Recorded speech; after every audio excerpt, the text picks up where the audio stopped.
Apa jadi kat badan wanita bila makan pelam setiap hari selama 7 hari? Ada kesan power, tapi hati-hati.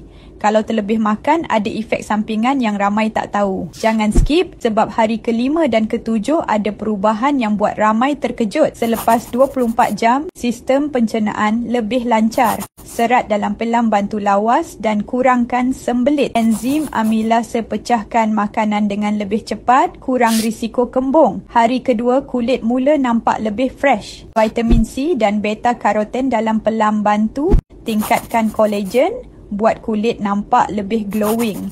Hari ketiga, badan rasa lebih bertenaga. Pelam ada gula semula jadi dan vitamin B6 bantu badan hasilkan tenaga dengan lebih stabil.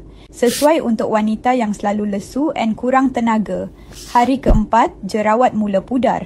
Antioksidan dan vitamin A dalam pelam bantu kurangkan radang kulit dan mempercepatkan pemulihan jerawat. Hari kelima, metabolisme naik, berat badan mula turun, serat tinggi dalam pelam buat perut kenyang lebih lama dan kurangkan craving makanan manis. Mangiferin dalam pelam bantu kawal gula dalam darah dan bakar lemak lebih efisien. Hari keenam, kitaran haid lebih stabil. Zat besi dan vitamin E dalam pelam bantu hormon lebih seimbang dan lancarkan aliran darah semasa haid. Hari ketujuh, kulit lebih glowing dan rambut lebih kuat. Vitamin A dan C bantu kurangkan kusam, buat kulit lebih cerah dan rambut lebih sihat. Biotin dalam pelam bantu rambut lebih kuat dan kurang gugur. Kesan sampingan jika makan terlalu banyak. Perut rasa tak selesa atau cirit-birit. Sebab serat tinggi dan gula semula jadi. Gula dalam darah naik kalau makan terlalu banyak. Terutama pelam masak yang manis. Berapa banyak yang selamat?